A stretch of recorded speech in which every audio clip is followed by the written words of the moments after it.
Good evening, ladies and gentlemen, and welcome to a new edition of the Daily Debate.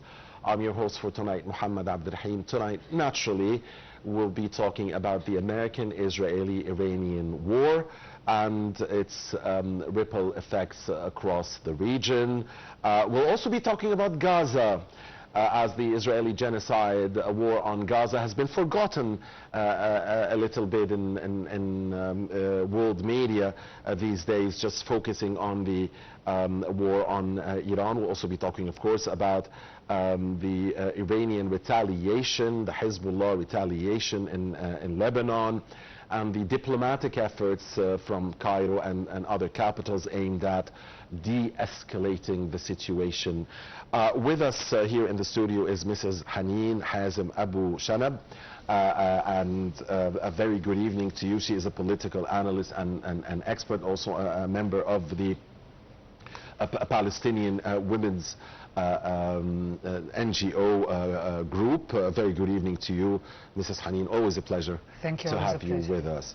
Allow us first, and allow us, dear viewers, just to read our three top stories of the night here before we move on to our main topic. First story here from Cairo, as Prime Minister Mustafa Madbouli said that the government's investment plans should aim at achieving comprehensive developments in the educational and health sectors in specific in the upcoming period, as Egypt attaches a top priority to the economic and social development projects, the forefront of which are those carried in the framework of a Decent Life or Hayat Karima presidential initiative, in addition to health and education sector. The Prime Minister's remarks came as he chaired a meeting to review an estimate of the government's investment targeted plan for social and economic development for the fiscal year 26-27.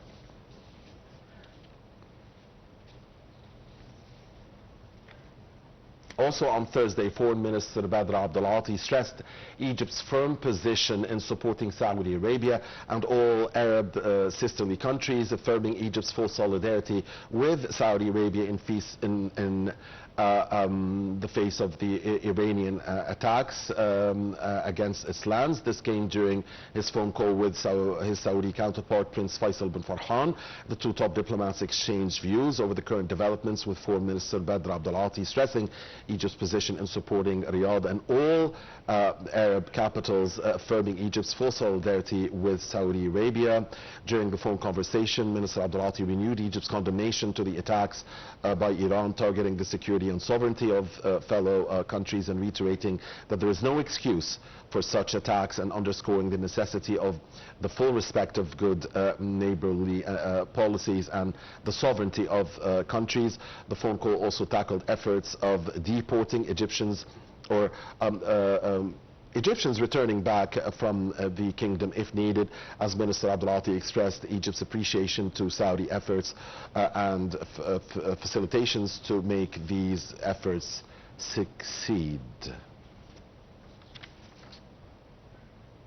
And also on Thursday, the Minister of Foreign Affairs said that a new comprehensive vision for regional security should be polarized in cooperation with regional and international parties. He noted the utmost importance of activating the Joint Arab Defense Agreement and the formation of a Joint Arab Force, being the only guarantor to preserve the security and sovereignty of Arab countries against current threats.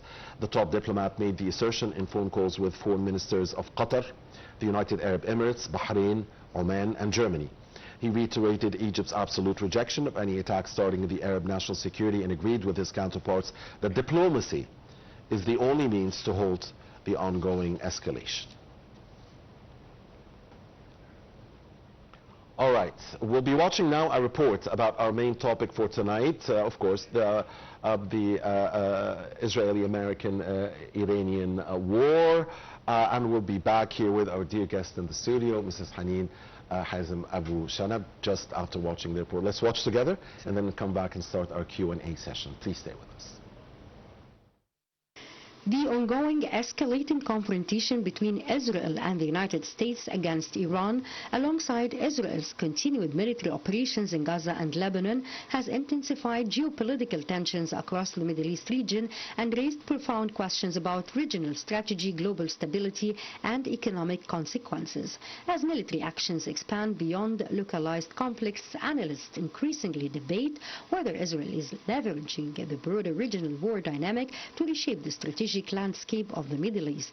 At the same time, the ripple effects of this conflict are being felt far beyond the region, contributing to volatility in energy markets, disrupting supply chains, and amplifying uncertainty within an already fragile global economy.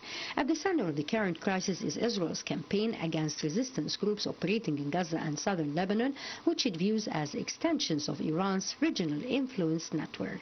Israel has long considered Iran its principal strategic adversary, largely because of Tehran's nuclear ambitions and its support for resistance organizations such as Hezbollah and Hamas. Israel's military leadership argues that weakening these groups is essential to its national security and long-term deterrence strategy. However, critics contend that the scale and intensity of these operations, particularly in densely populated civilian areas, have widened the conflict humanitarian toll while risking broader regional escalation. In Gaza, Israeli military operations have resulted in significant infrastructure destruction and mass displacement, generating global debate over the proportionality and objectives of the campaign. Israeli officials maintain that their operations target resistance groups embedded within civilian areas, while humanitarian organizations warn that the humanitarian crisis is reaching catastrophic levels. The situation in Lebanon is similarly volatile. Hezbollah, a powerful Iran-backed force based in southern Lebanon, has engaged in intermittent cross-border exchanges with Israeli forces. These skirmishes have heightened fears of a full-scale conflict that could draw multiple regional actors into direct confrontation. Beyond the battlefield, the strategic implications of this confrontation are becoming increasingly apparent. Some geopolitical analysts argue that Israel's actions are not only defensive but also strategic in the broader regional balance of powers. By confronting Iranian proxies simultaneously in Gaza and Lebanon, Israel may be seeking to weaken Tehran's network of influence and demonstrate military dominance. This approach could also serve to deter future aggression by signaling Israel's willingness to escalate across multiple fronts if necessary. At the same time, Iran's response has been calibrated yet assertive. While avoiding a full-scale direct war, Tehran has continued to support its allied groups across the region, maintaining pressure on Israel through indirect channels. This strategy allows Iran to challenge Israel while limiting the risk of direct confrontation that could provoke overwhelming retaliation or broader international intervention. The result is a precarious balance, one in which regional actors are engaged in a shadow conflict that periodically erupts into open warfare. In fact, the economic consequences of this geopolitical struggle are already being felt globally. The Middle East remains central to the world's energy supply, and any instability in the region immediately affects global oil markets. As tensions rise between Israel and Iran, fears of disruptions to key shipping routes, particularly the Strait of Hormuz, have pushed oil prices upward. Even the possibility of interference with the maritime traffic in this narrow waterway, through which a significant portion of the world's oil passes, is enough to trigger market volatility. Rising oil prices have a cascading effect on the global economy. Higher energy costs increase transportation and manufacturing expenses, which in turn drive inflation. Countries already grappling with post-pandemic economic recovery and high interest rates are especially vulnerable. For developing economies, the impact can even more be severe, as increased fuel costs strain government budgets and reduce consumer purchasing power. Supply chains are also facing renewed pressure. The Middle East serves as a major logistical corridor connecting Europe, Asia, and Africa. Escalating conflict risks disrupting shipping routes, insurance costs, and trade flows throughout the region. If hostilities were to expand further, particularly if Iran or its allies targeted shipping infrastructure, the effects could reverberate across global trade networks, delaying shipments and raising costs for businesses and consumers worldwide. Financial markets have responded with heightened caution. Investors tend to move capital towards safer assets during periods of geopolitical instability, which can lead to currency fluctuations and capital outflows from emerging markets. Meanwhile, governments must consider the possibility that prolonged conflict could undermine global economic growth at a time when many economies are already facing structural challenges. In addition to economic concerns, the conflict is reshaping political narratives throughout the Middle East. The United States and the European powers are also navigating a delicate balance. On the hand, they continue to support Israel's right to defend itself against the armed group. On the other hand, they face growing international calls for restraint and humanitarian protections. Diplomatic efforts have focused on preventing the conflict from escalating into a full regional war involving Iran directly, which would dramatically increase the stakes for global security and economic stability. Looking ahead, the trajectory of the conflict remains uncertain. Several scenarios are possible. A limited conflict could continue indefinitely, characterized by intermittent flare-ups between Israel and Iranian allied groups. Alternatively, a diplomatic breakthrough, perhaps mediated by international actors, could lead to de-escalation and renewed negotiations over regional security arrangements. The most dangerous possibility, however, is a direct Israel-Iran confrontation that draws in regional and global powers, potentially transforming the conflict into a much wider war. Ultimately, the current crisis illustrates how regional conflicts in the Middle East can have far-reaching global consequences. Military actions in Gaza and Lebanon are not only shaping the political future of the region, but also influencing energy markets, global trade, and economic stability. What is clear, however, is that the intersection of geopolitics and economics ensures that the consequences of this conflict will extend far beyond the immediate battlefield, shaping both the future of the Middle East and the stability of the global economy.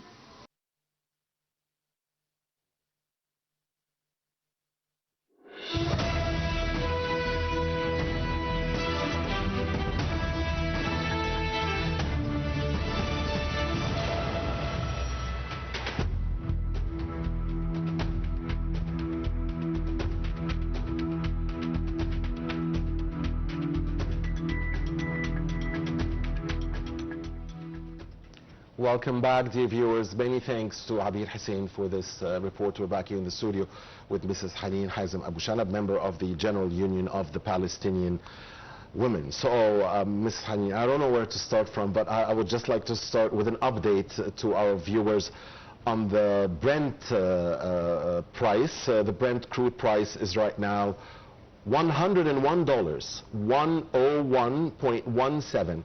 $101.17. That's the Brent price, probably based on the statements earlier today by the newly elected supreme leader of the Iranian revolution, Mujtaba Khamenei, the son, of course, of the assassinated Ayatollah Ali Khamenei. So the markets, let me start with the markets. They are reacting to some statements by Mujtaba Khamenei, others by Mr. Trump. The US president says one thing and says exactly the opposite in the next hour. So it seems that the markets are taking their cues from of Mr. Trump and Mr. Mujtaba Khamenei, and that the world will continue to suffer economically as the Strait of Hormuz continues to be closed. I mean, this is what Mr. Mujtaba Khamenei said. I mean,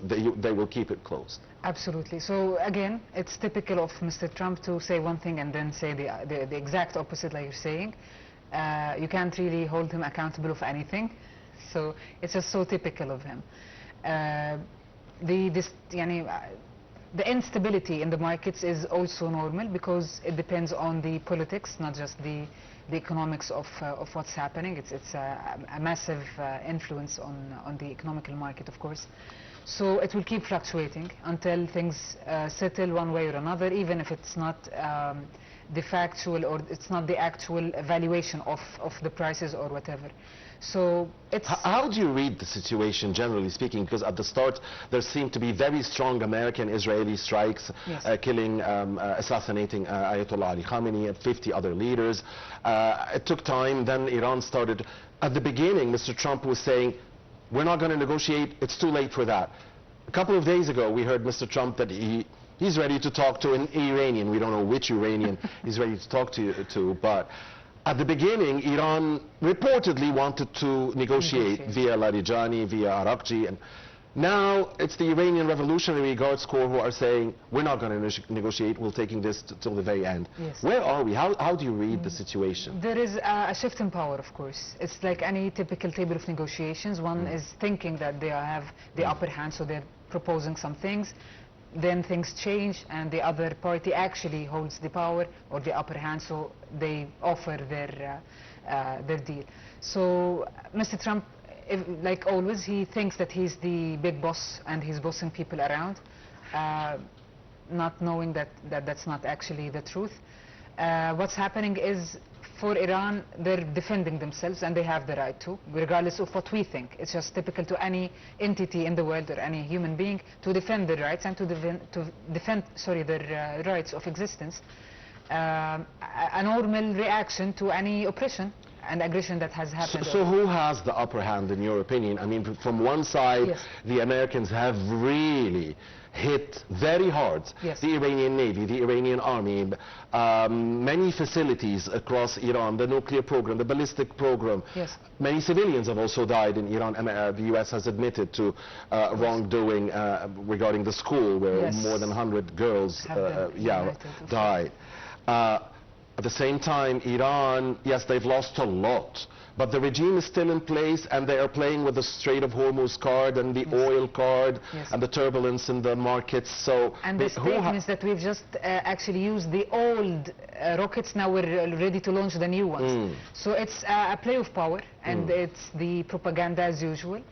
Of course, as always, we think that America is the upper hand, or they have the strongest presence in the fight. Needless to say, it's all just media. It's all just statements, just to save face.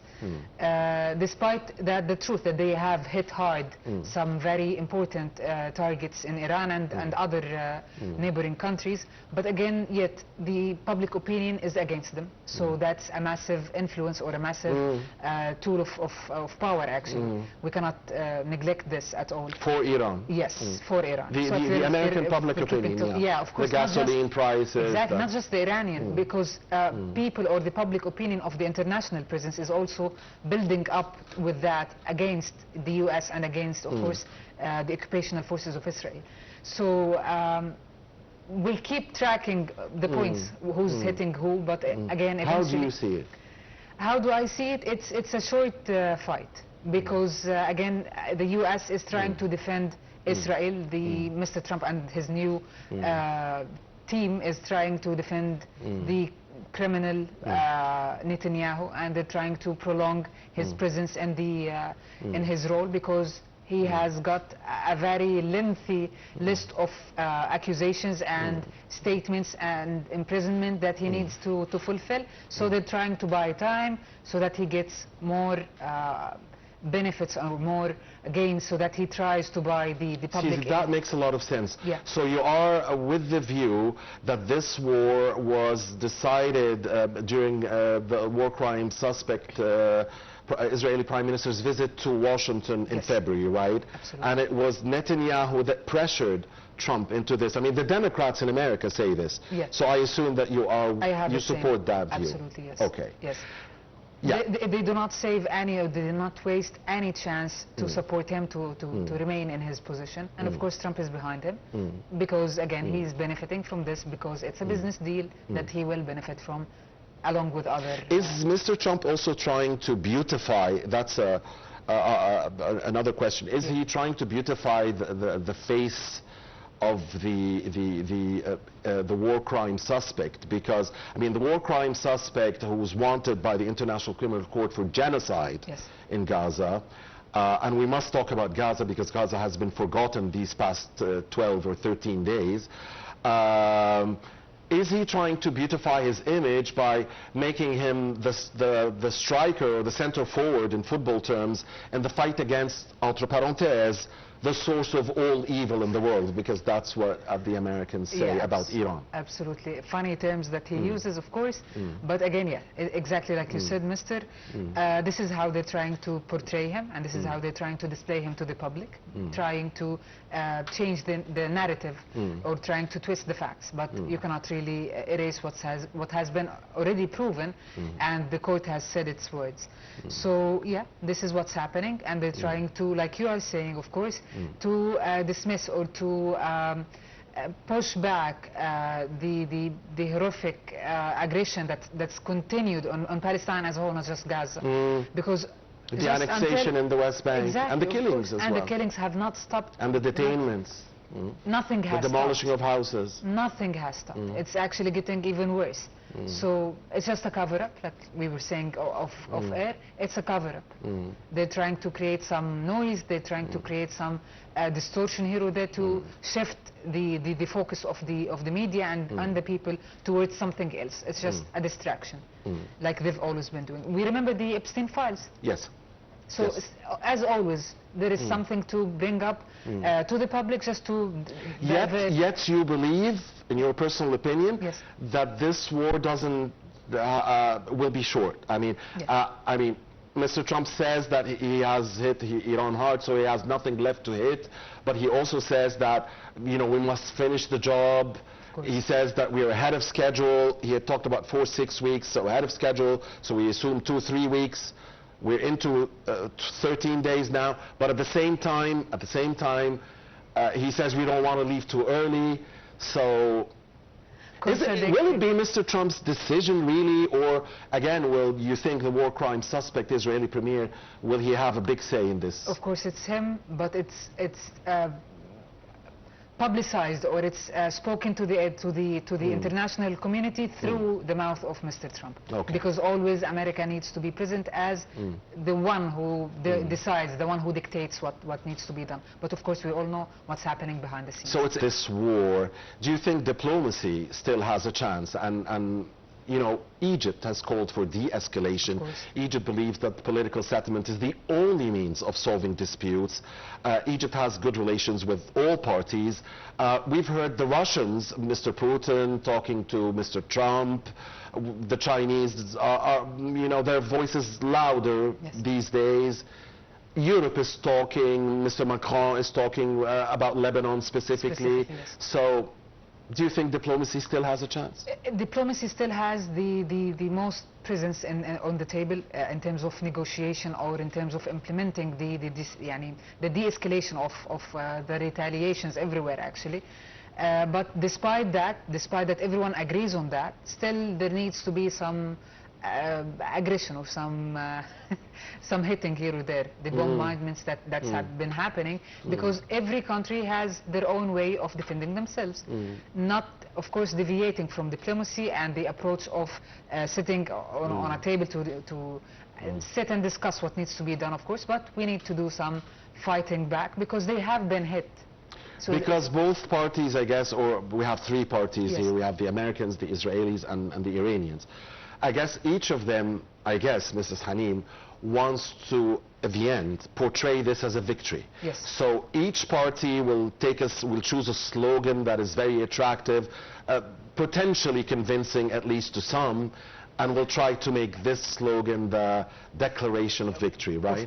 Of course, as always. And everyone wants to show off their military forces and their military capabilities, and they are invincible and so on. So it's everyone's so we understand what this could be for the US, and what this could be for Iran, because the regime stayed in place.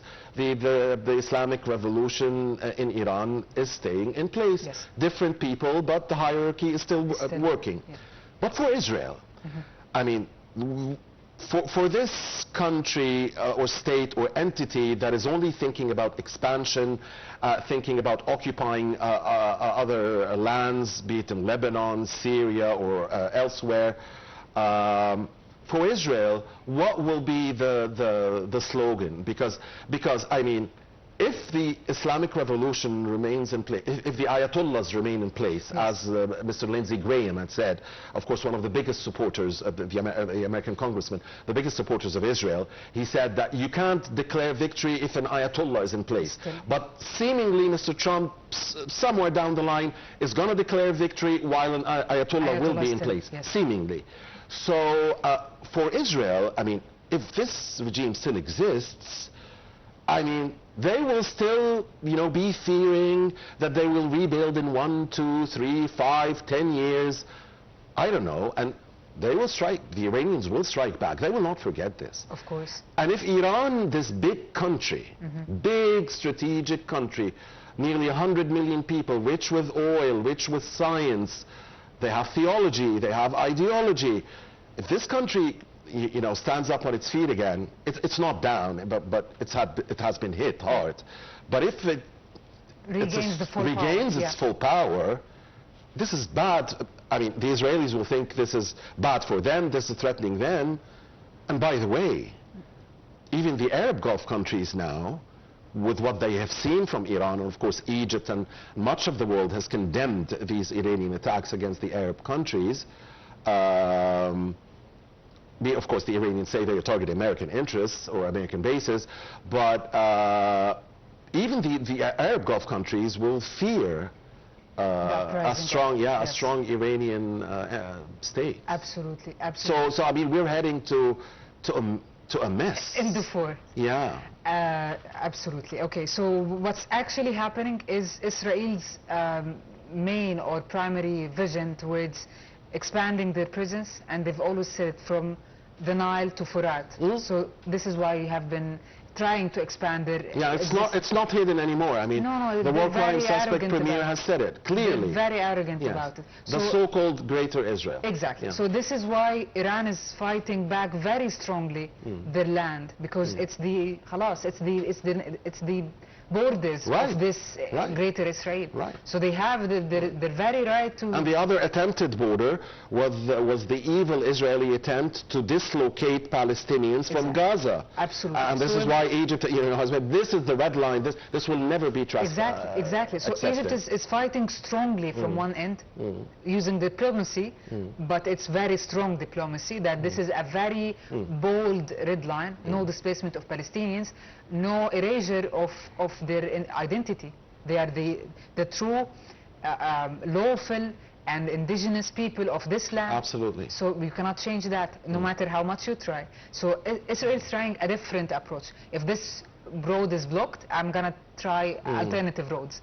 So they're hitting everywhere, trying to control the narrative. This is why I'm telling you, despite their several attempts, despite the very heavy investments they invest in the media and the propaganda, they cannot control people, they cannot control the facts. They have been controlling or censoring and blocking actually the sharing of and the coverage of the whatever is happening in Israel now, but the leakage is there, as always has been. The truth will always reveal. So no matter how much they try, the truth is always there. And Israel will not reach their fantasy of the Greater Israel, because the current Israel is not legitimate to start with. So what they build on it is even further not legitimate. So whether they hit Iran, whether they hit Russia, whether they hit whatever, even Korea has been poked, by the way, with all that's been happening. So whatever they do, they remain the actual evil in the region, not Iran, not Lebanon, not Syria, not whatever. And what they've been doing actually in Jerusalem, not just speaking about evil, I just remember clearly, more than 20 years ago, Mr. George W. Bush, the former U.S. president, he had his axis of evil. Remember the three countries? Remember them? Iraq, Iran, and North Korea. And speaking of North Korea, by the way, they've expressed solidarity with Iran. So we're going towards a very, very disturbing period of time. But again, it's short, because the main goal is trying to expand their presence, but they do not control everyone. And before again going back to Gaza and the Palestinian cause, Iraq. Iraq is a country that if Iran, gets destabilized in any way, Iraq will be a source of mess for the entire region. Do you agree with this hypothesis? Yes, it's been inactive and it's been put sort of off the radar, especially after how America has invaded them for the lengthy war on the assumption of Iraq. Know that they're always after oil, they're always after petroleum, they're always after whatever goods that exist in whatever country they're at. And of course they have not hidden it. I mean, and Mr. Trump says he wants to cooperate with Iran in the future, like he did with Venezuela, with the Iranian oil facilities. Thank you for bringing that. Reportedly, he asked the Israelis not to hit the oil facilities. Reportedly. Absolutely. The timing speaks very loudly. After they've got all they wanted from Venezuela, they've gone towards this aggression, or you see, if you connect the dots, it makes perfect sense. It's all planned. They know what they want. They're after the oil and they're after the power, no matter where it is, and they're trying to get a hold on whatever is present wherever. So, but Iran is not Venezuela. Exactly. It has proven that it's not Venezuela. Exactly. They're fighting back very strongly. So this is how it is in the region. And if you would like to switch to Palestine. Yes, please, because I fear that it has not been forgotten. Thank you for your. I want media to have every 60 minutes of news coverage to have at least 10 minutes from Gaza, which used to have 50 out of 60. But now Iran, Israel, America war has the 60 minutes. It's distractions. It's pure distraction of the actual event. So this is their agenda as always. Because Israel is violating the ceasefire agreement. They have not from day one of the agreement. They have not committed to it for a certain or a single minute actually. The aggression continues in Gaza, the annexation continues in the West Bank, and the aggression as well. And today we're speaking of the closure of Al-Aqsa Mosque and the whole Haram actually in Ramadan, in the holy month of Ramadan. This is very loud violation to international law. By the way, Egypt and many Arab states have condemned the joint statement of course of Egypt, Jordan, Indonesia, Pakistan, Turkey as well. So it's very bad. It's very bad what's happening, and the violations have not stopped, and they're becoming even more arrogant of what's been happening. We do not forget or we do not neglect that actually Jerusalem or Al-Haram al-Sharif of Al-Quds is under actually the legal jurisdiction of Jordan. Jordan, right. So, what are you doing? What are you doing? Jordan is the sole controller of what happens there in terms of access, in terms of closure. So that's by international law, right? Exactly. So this is very unusual, or actually usual of them. It's very strange that no one is doing anything, and this is not the first time. We do remember multiple years ago where they have put those gates and they stopped people from also in Ramadan to enter the mosque. And it's not just towards Muslims. We do not forget also what they do during Christmas and how they prevent Palestinian.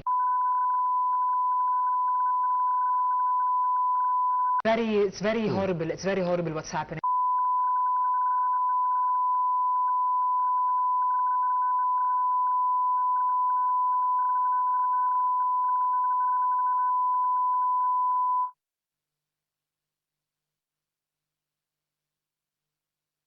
Of 70,000, of course, yes, in thousands.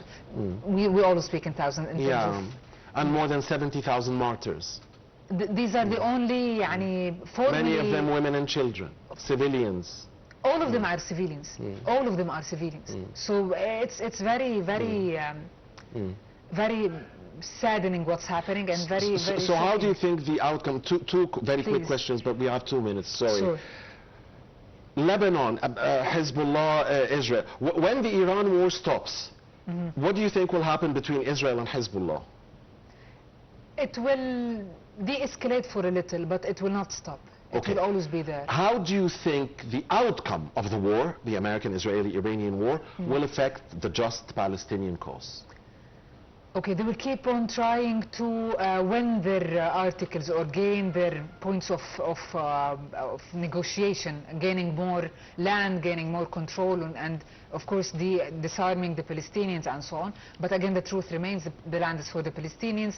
The Palestinians will remain there. So they will keep on fighting, but eventually we will see the end of Israel, because it was never legitimate to begin with, actually. Absolutely. Thank you very much, our dear guests with us here in the studio. Ms. Haneen Hazem Abu Shanab, member of the General Union of the Palestinian Women. Always a pleasure to have you with us. Thank and you. happy Ramadan. Thank you. And thank you for watching us, ladies and gentlemen. Please stay with Nile TV.